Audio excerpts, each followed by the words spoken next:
Legal, gente, começando mais um Bola na Rede, estamos invadindo a madrugada dessa segunda-feira. Vou mostrar o Juarez Soares aqui, olha só a cara dele, porque quando ele entrou aqui no estúdio, gente, o pessoal aqui, a galera do estúdio, o pessoal que tá lá em cima coordenando o programa, todo mundo tirou o saco do Juarez. Sabe por quê? Porque o Corinthians jogou contra o Ceará em casa e foi mal pra caramba. Vou mostrar. Preocupado com o desgaste dos jogadores, o Corinthians entra em campo com 6 modificações. Entre eles, Danilo, que começa como titular, e Roger, que faz a sua estreia. No começo até parecia que a estratégia daria certo, quando o Gabriel quase marcou. Mas foi só impressão, hein? Principalmente depois que o Wesley fez essa pintura aí. Golaço, hein? Vai ficar guardado na minha memória aí para sempre, né? Minha família ficou feliz, meus companheiros também. Me cobram bastante, né? A finalização de fora da área. E hoje eu fui feliz e pude fazer esse belo gol. Essa torcedora não ficou feliz e chorou pra caramba com o gol do Ceará, que pro Cássio não foi falha dele. Foi rápido. Não dá nem para dizer que foi surpresa, acho que foi mérito dele ter acertado aquele chute lá. Colou contra mim, né? Podia ser outro jogo, né? Que ele acertasse aquele chute. Com 27 minutos de jogo, o Carille mudou. Colocou o Jadson no lugar de Danilo, que pediu para sair. Foi por lesão, que ele saiu com 25 minutos, que ele pediu substituição, né? Então ele deu sinal no meio de campo, perguntei outra vez, ele achou melhor sair. Desconfortozinho na panturrilha e eu preferi sair, né? Porque não adianta arriscar fazer exame amanhã, espero que não seja nada grave, que seja coisa à toa, uma fadiga, alguma coisa assim, para que eu possa voltar o mais rápido. E foi dos pés do Jadson que saiu o gol. O meia colocou a bola na cabeça do Henrique para empatar, 1-1. É boa do Jadson, né, no cruzamento, a gente trabalhou a semana bola parada também, então fui muito feliz ali de estar bem posicionado e poder cabecear para o gol. Pedrinho poderia ter virado a partida se tivesse acertado a mira. Mesmo assim, o atacante não desanimou e foi para cima. Nesta, ele jura que sofreu pênalti. O árbitro Sávio Pereira Sampaio jura que não. Eu achei que ele foi tocado, achei que poderia ser pênalti. No finalzinho do primeiro tempo, Michael obrigou o goleiro Everson a trabalhar. E na sobra o Marquinhos Gabriel perdeu um gol incrível. Que coisa! Vem a segunda etapa e com ela mais uma reclamação alvinegra. Jadson afirma que foi empurrado por Luiz Otávio dentro da área e nada foi marcado. Já o Elton não marcou porque o Cássio estava super esperto. O Everson também estava e pegou o arremate do Michael. Entre um lance e o outro, os alvinegros continuavam inconformados com o juizão. Nesta, Pedrinho pediu pênalti do Richarlison. Caído, ele alegou que tomou um pisão. Já o dono do apito alegou que ele simulou e deu cartão amarelo. Fiquei na dúvida se foi fora ou dentro da área, mas revendo o lance ali, vi que foi dentro da área e também tinha sido pênalti também, né? Então, por isso, acho injusto o cartão amarelo, né? Depois foi a vez do Roger pedir um toque de mão do zagueiro cearense dentro da área. E nada de novo. O Cássio ficou bravo com o auxiliar que estava perto do lance. Não é questão de falar de falta de personalidade ou coisa, mas eles têm que estar lá para tentar auxiliar o árbitro, para não ter esse erro. Eu acho que na posição que ele estava era muito mais favorável ele assinalar o pênalti do que o próprio árbitro. Como não vai dar para fazer gol de pênalti, o Jadson tentou de fora da área. Ficou só na tentativa mesmo. Por falar em tentar, o Roger fez isso o tempo todo. Nesta cabeceou por cima, nesta outra estava livre e... Só que não parou por aí. O cara teve mais uma chance, mas nada aconteceu. Feliz pela estreia, queria ter vencido, óbvio, ter feito gols, mas são coisas que acontecem, esfriar a cabeça. O Ceará criou mais uma chance com o Juninho, mas o chute foi fraquinho. E ficou nisso, né? Corinthians 1, Ceará 1. Os paulistas não ganham faz 4 jogos, hein? Você vendo assim, às vezes preocupa, né? Porque time grande tem que estar sempre vencendo, independente do jogador. Abre os nossos olhos para as várias coisas, né? Pensando hoje, poderia ter limpado muitos jogadores contra o Atlético Mineiro, mas hoje, depois que aconteceu, a gente fica alerta, né? Tá alerta o Carille, a gente também tá alerta. Vamos soltar, o Luiz vai soltar pra gente em tela cheia os lances mais polêmicos da partida, começando com a mão do jogador do Ceará. O Roger reclamou muito, Juarez Soares, na sua opinião, tocou na mão do jogador do Ceará ou foi intencional? Tocou, na verdade, no cotovelo. Foi intencional pra você ou não? Olha lá. Não, bateu onde ele tomou uma vacina pra gripe. É mesmo? Não foi nada. Não foi nada? Não, não foi nada. Você não marcaria nada. Se então... acabar com esse negócio de reclamar do juiz, precisa pensar em jogar, pô. Porque senão vai ter desculpa pra tudo, pô. Verdade. Tem um segundo lance também que a gente separou, que foi o pênalti em cima do Pedrinho no primeiro tempo, né? O Pedrinho reclamou de pênalti, o Luiz vai soltar pra gente também em tela cheia, olha lá, ó. Eu achei que neste lance não foi nada, viu? O Cássio, né, reclamou, disse que ele foi tocado mesmo. O que você achou? Foi pênalti, Juarez? Foi tocado, mas não foi pênalti. Não, você não daria? Não, essa é uma das razões pelas quais o Corinthians está preparando ele, para ele ganhar mais força, ganhar mais corpo, para poder aguentar o tranco e tal. É por isso que ele não é ainda titular absoluto do Corinthians, mas vai ser, mas não foi nada. Um tranco de jogo, você acha? Foi um tranco normal de jogo. Perfeito. E aí tem também mais um pênalti que o Pedrinho pediu, né? Que foi no segundo tempo, quando ele acabou tomando cartão amarelo. E a gente vai soltar em tela cheia para o pessoal de casa também poder ver. Foi dentro da área. Esse lance foi dentro da área, isso com certeza. Agora, foi pênalti ou não? Ele reclama que tomou um pisão. Aí que o cara tocou nele, tocou. E eu achei também, Juarez. Olha lá. Só se ele trabalhasse no circo para dar um pulo dessa altura aí, sem ser tocado pelo jogador. Olha lá, o cara largou a bola e pisou nele. Eu concordo. Aí o juiz errou. Eu acho que tinha que marcar pênalti também, porque foi dentro da área esse lance aí, não foi fora da área não. E aí tem mais um lance que o Jadson, né, acabou pedindo pênalti, a gente vai soltar em tela cheia também pro pessoal de casa poder ver. Por favor, Luiz. Olha lá, foi o cruzamento, o Jadson foi dividir com o zagueiro, disse que o zagueiro chegou nele com tudo. Bom, aí o zagueiro chegou pra dividir normal. Foi o tranco, ele caiu. E a bola acabou batendo na cara dele, na verdade. Né? Não foi o zagueiro que bateu na cara dele. Não foi o único lance que realmente aí eu acho que o juiz deveria ter marcado. E o juiz, para justificar a besteira que ele fez, quis ser mais verdadeiro do que a verdade. Ainda mostrou o cartão amarelo ainda lá pro Pedrinho, né? Naquele lance anterior, né? Agora, Juarez Soares, eu queria que você falasse um pouquinho sobre o Roger, né? Porque o Roger acabou estreando pelo Corinthians, mas o que ele perdeu de gol, pelo menos 3 ou 4 cabeçadas na cara do gol, não fez nenhuma. Não, que ele deixou de marcar mesmo, ele reconheceu, foi um lance. Que a bola veio na cabeça dele, ele desviou, procurou tirar do goleiro para botar no canto esquerdo e jogou para fora. As outras não, as outras ele estava no lance, ele é centroavante. Ele estava ali na área, ele não treinou ainda com o Corinthians, ele chegou outro dia, ainda não está entrosado, mas ele é um cara indispensável. Você vê como é que é. O Corinthians não tinha centroavante, os outros caras que estavam jogando, nem perder gol eles não perdiam, porque não estava na área. O Roger chegou não, já chegou chegando 4 vezes na frente do gol. O que ele perdeu mesmo foi um lance ali que ele desviou e a bola foi para fora. Mas ele vai ser muito útil para o Corinthians. O Carille discutiu com o torcedor durante a partida, né? Porque quando ele foi tirar o Danilo para colocar o Jadson, muitos torcedores começaram a gritar para ele tirar o Marquinhos Gabriel. Mas um gritou tantas vezes que ele virou pro cara e falou assim, ó, já ouviu o que você falou, fica quietinho aí que eu tô fazendo o meu trabalho. Vamos ouvir o que o Carille falou depois da partida. Solta aí. Tinha um torcedor ali que falou mais de 10 minutos. Esse não é torcedor. O verdadeiro torcedor corintiano vem e apoia. Você viu a alfinetada que ele deu no torcedor. Tá certo, Carille? Você acha que o torcedor não tem que ficar toda hora pedindo o mesmo cara? Tá certo, foi educado com o torcedor.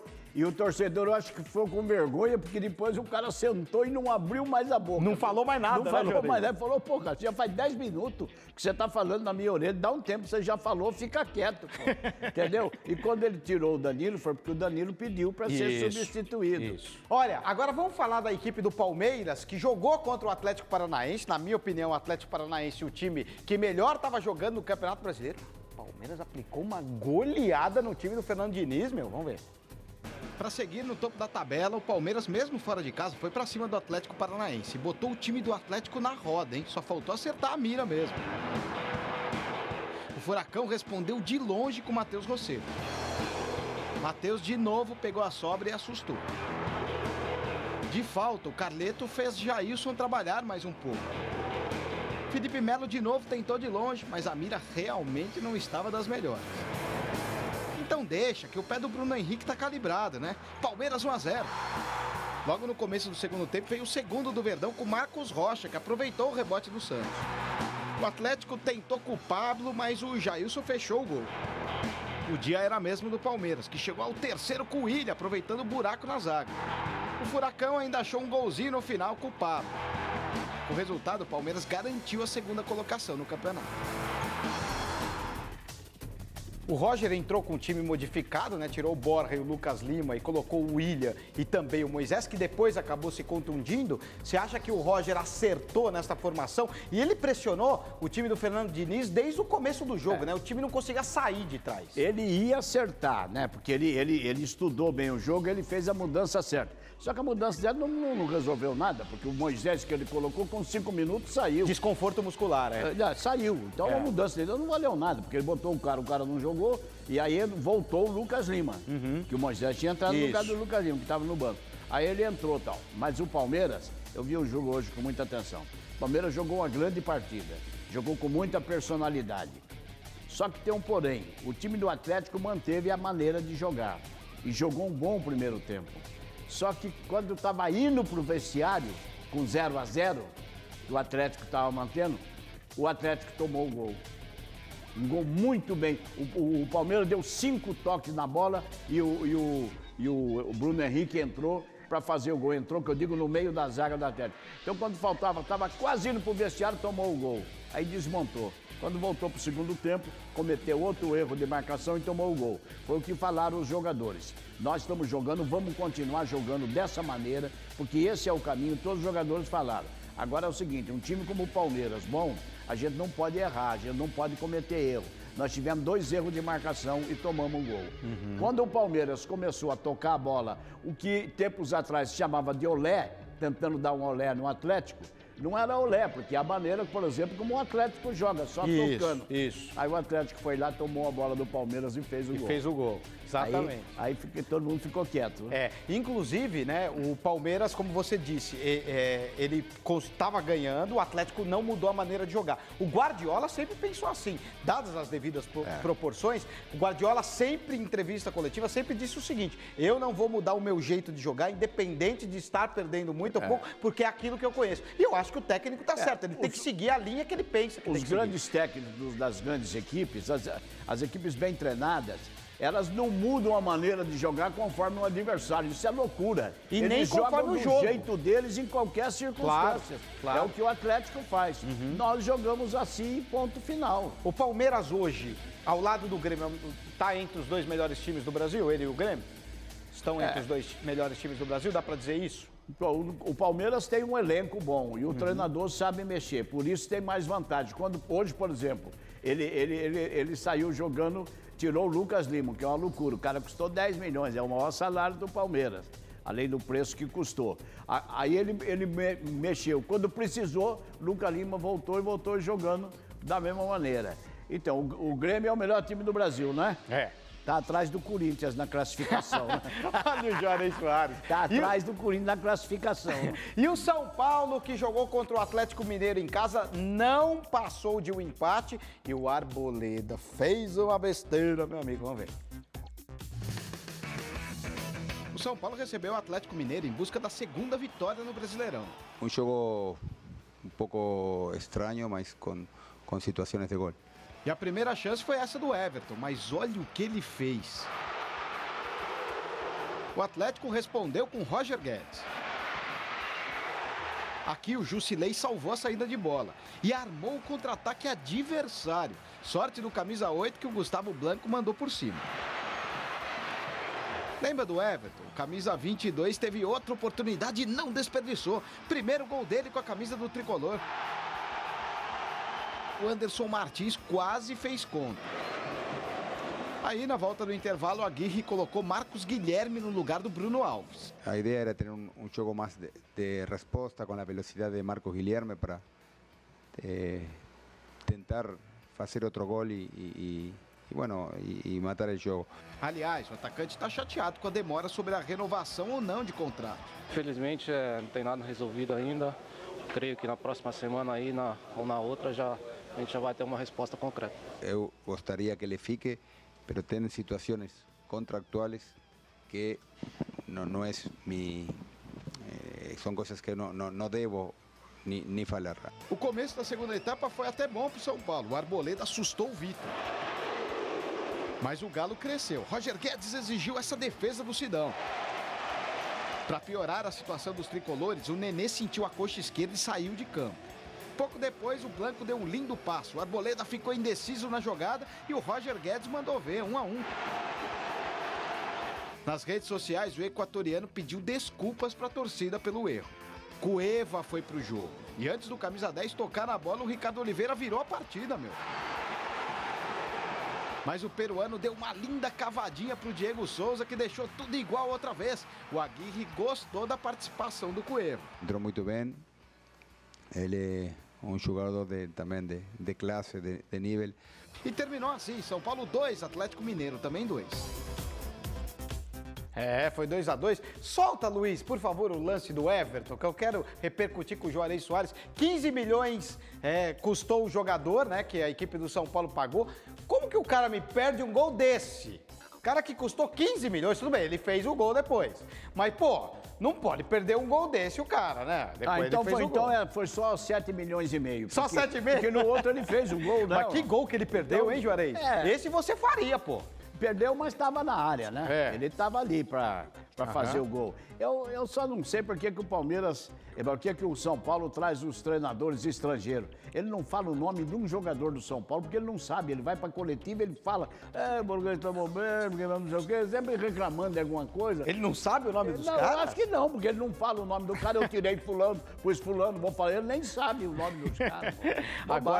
Agora vamos mostrar aí a falha do Arboleda, né? Porque foi uma coisa absurda. E o Arboleda é bom jogador, hein? Luiz vai mostrar pra gente aí o lance do Arboleda. Quero que... Olha, ele ficou indeciso, ele não sabia o que fazer. Se ele ia pra bola, se ele marcava o cara, e aí...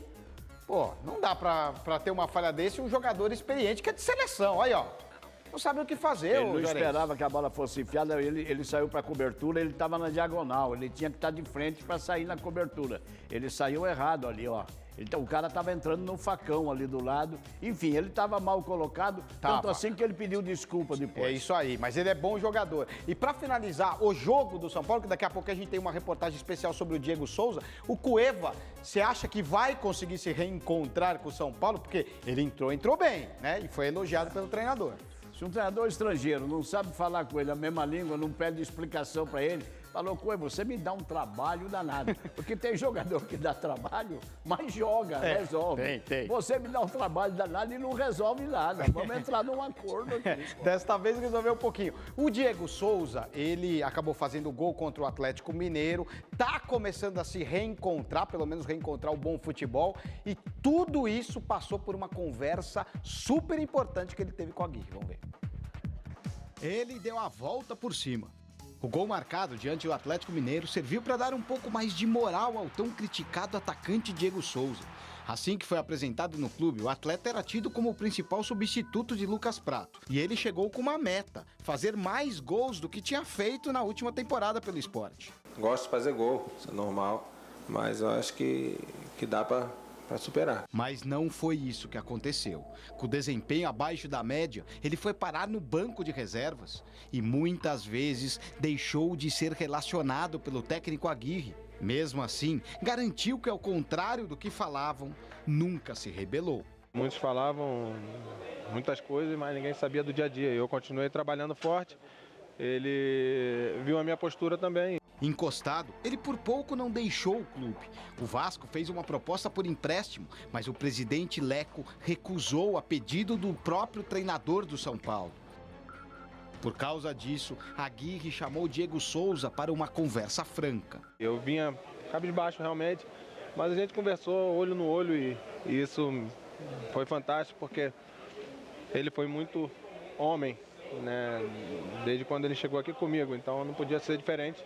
Durante o papo, o treinador avisou que a partir de agora, o jogador não atuaria mais na meia e seria utilizado apenas como atacante. O Aguirre, depois que nós tivemos uma conversa e nós colocamos os pingos nos is, a gente tem uma confiança um no outro hoje que isso é o mais importante. Você ter a confiança do seu treinador, ele tem a confiança em mim e isso te dá segurança para realizar bem o seu trabalho. E deu certo. Lá na frente, além de marcar contra o Atlético Mineiro, ainda participou do gol do Everton e fez a mesma coisa no gol do Militão contra o Fluminense na semana passada. Eu estou feliz com Diego Souza, a verdade, mas o mérito é dele, que ele está primera cosa que está haciendo es trabajando y lutando y mostrando su nivel y asumiendo jogar com a camisa 9 de São Paulo. E não é que o camisa 9 tricolor retribuiu o carinho do comandante? Tenho essa confiança hoje nele, de olhar no olho dele e dizer que ele pode contar comigo, como pode contar com todos, mas pode contar comigo que eu vou estar fazendo o meu melhor para ajudar ele. Quem ganha com esse novo elo de confiança é o torcedor, que vai poder vibrar muito com gols como esse. Você acredita que agora, com essa conversa do Diego Aguirre, Diego Souza volta a ser aquele jogador que brilhou no esporte, que até outro dia estava fazendo muitos gols e foi um dos artilheiros, não só da equipe pernambucana, mas também do Brasileirão, Juarez? O futebol brasileiro, ele é envolto por um manto, né? Às vezes por uma névoa, que o que é normal em qualquer outra profissão, se o cara não está rendendo o suficiente, o chefe do cara fala, eu preciso falar com você, vai lá na minha sala. O que é que está acontecendo que você não está rendendo? E o cara fala, está acontecendo isso, estou com esse problema e tal. Você quer 2 dias de folga? O que você quer? Vamos acertar, porque você é um grande profissional da empresa. Vamos saber, e resolve isso aí em 2 dias. No futebol é um milagre. Nossa Senhora! O técnico falou com o Diego Souza. Ele tinha que falar na primeira semana. Demorou muito para falar. Demorou demais. Se ele não conhece o cara como ele não conhece, que eu falo que ele não sabe nem o nome do cara, não sabe como o cara joga, chama o Lugano. Porra. Certo, perto dele, eu falei, Lugano, qual é o negócio desse cara aí que vocês compraram por 10 milhões que o presidente comprou? Ele falou, olha, ele não é centroavante, ele é meia, se conversa e já demorou. Tanto que agora ele pediu por Diego Souza jogar de centroavante. Isso, e ele falou que não vai mais jogar como meia. Ele falou, eu jogo, você quer que eu jogue de centroavante? Jogo, então vamos conversar. Então é assim, o time não tá rendendo e já clareou as ideias dele, entendeu? Então vamos ver agora se vai dar certo. E eu vou dizer uma coisa pra você, se der certo no próximo programa, nós vamos botar ele na tela cheia. Vamos botar ele... Tá certo, combinado, Juarez Soares. Agora vamos mostrar gols do Campeonato Brasileiro, afinal o nome do programa é Bola na Rede, solta aí. O Cruzeiro recebeu o Botafogo, que estava invicto no campeonato, e venceu por 1-0 com este gol de Dedé. Com o resultado, a Raposa deixa, por enquanto, a zona de rebaixamento. O Fluminense bateu vitória de virada no Barradão. O time da casa fez com o Neilton. Mas o Flusão empatou com essa bomba de Pablo Diego e fez o segundo com o Gilberto. O Flamengo segue líder ao vencer o Internacional por 2-0. Lucas Paquetá abriu o placar. E Everton Ribeiro fez fila e deixou dele. Que golaço, hein? O Paulo Guerreiro, que não jogava desde outubro, voltou e entrou aos 13 do segundo tempo, mas passou em branco. O Grêmio atropelou o Santos na arena. Maicon abriu o placar. Logo em seguida, o Giamota empatou. Mas não adiantou nada, hein? Depois só deu o tricolor gaúcho. Everton fez o segundo. Maicon de novo fez o terceiro. André fez valer a lei do ex e marcou o quarto. E para fechar a goleada, Arthur.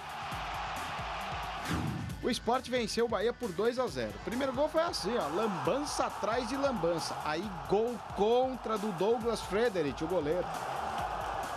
Já o segundo do Leão foi um pouco melhor, com o Cláudio Vinck. Alguns diretores do Santos já estão pedindo a cabeça do Jair Ventura, o que eu considero um absurdo, hein? E no Vasco, realmente a crise chegou de vez. Teve até tiroteio durante a semana no treinamento do time do Vasco. Vamos ver. No Vasco, a crise chegou de vez. Os jogadores andam cabisbaixos. Com salários ainda para receber, o time anda mal em campo. Perdeu a final do Campeonato Carioca para o Botafogo.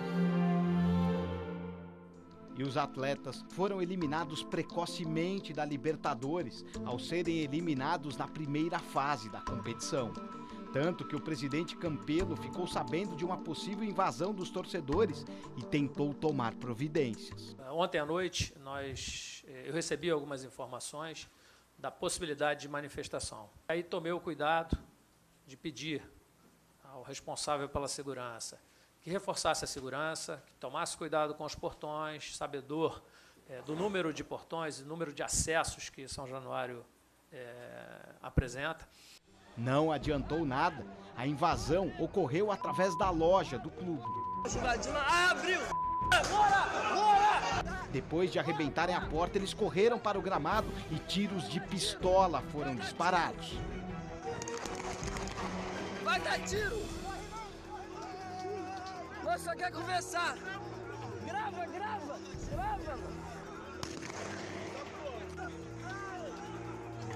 A tensão foi grande.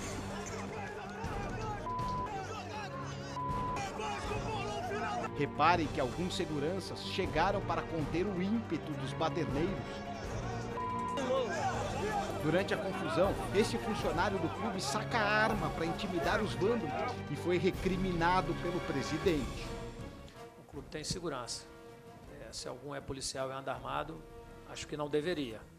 Antes de sair do gramado, a torcida começa a protestar, primeiro contra o presidente Campelo, depois contra os jogadores.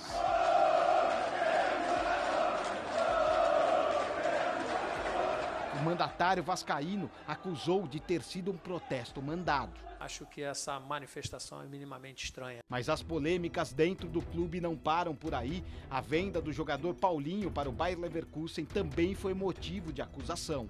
O vice-presidente Fred Lopes falou para um portal que pediu demissão do cargo porque não havia transparência financeira. E ainda questionou cadê o dinheiro da venda do Paulinho, porque eles não pagaram os salários de dezembro, 13º e férias, e porque o clube ainda deve direitos de imagens. Como se não bastasse, Zé Ricardo perdeu um dos seus principais jogadores por um bom tempo. Rildo passou por cirurgia e ficará de 4 a 6 meses fora dos gramados. O time até tentou amenizar a crise vencendo o América Mineiro nessa rodada do Brasileirão.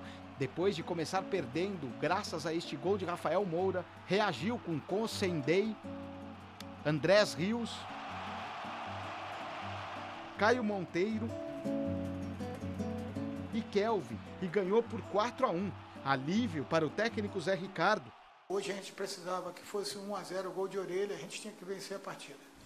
Mesmo assim, ele sabe que num próximo tropeço, cenas como essas podem voltar a vir à tona. Vai dar tiro! O Neymar voltou a treinar no Paris Saint-Germain e atenção, ouçam a entrevista do técnico Unai Emery depois da saída dele do clube, porque ele, neste domingo, deu uma entrevista, escrachou o Neymar e um outro brasileiro do time também, vamos ver.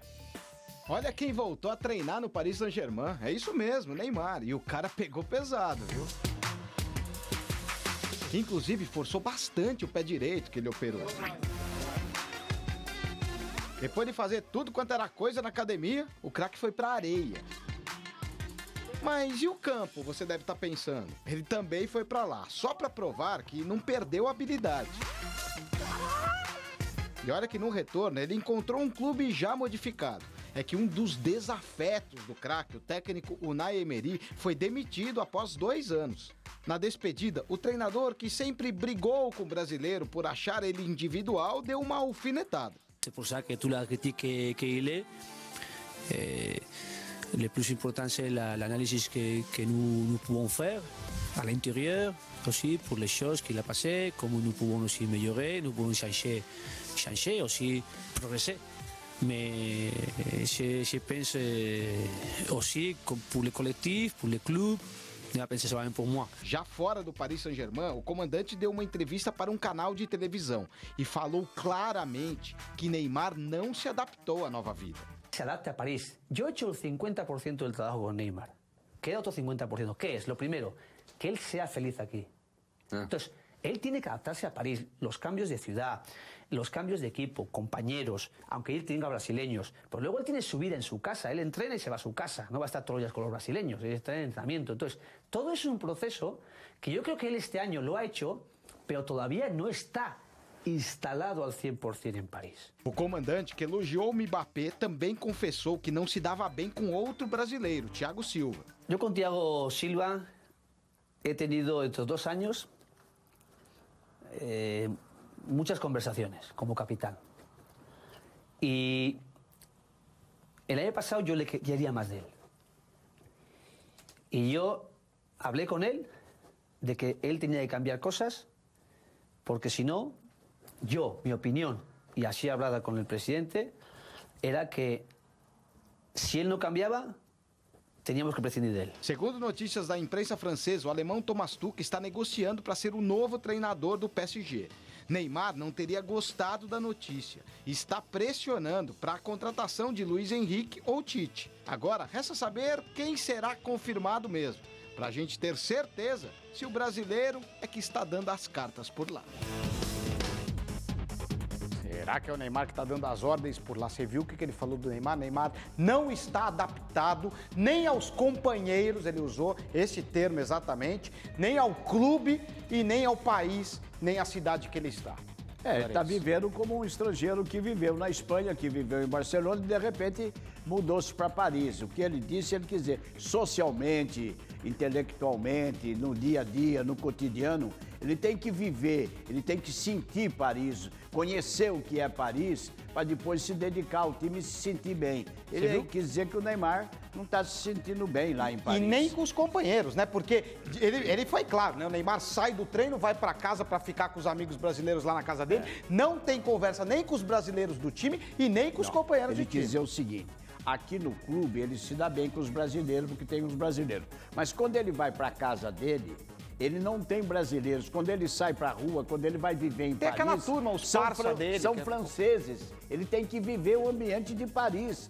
Com os brasileiros, ele só convive no clube. É isso. Agora, na disputa entre o craque e o técnico, ganha sempre o craque mesmo. Não tem jeito, né? Eu prometi dizer quem foi o campeão da Superliga Masculina de Vôlei, foi o Sada Cruzeiro, venceu o SESI por 3-2 na final. O jogo aconteceu em Minas, foi uma festa muito grande, diante da sua torcida, eles comemoraram pra caramba. Parabéns ao Sada Cruzeiro. Infelizmente o nosso tempo acabou, Bola na Rede fica por aqui. Juarez Soares, muito obrigado e vamos saindo, né? Parabéns pra você e pro Flamengo, quebrou o recorde de público e de gente, botou 66 mil pessoas no Maracanã. Legal. Tchau, gente. Fui. Fiquem com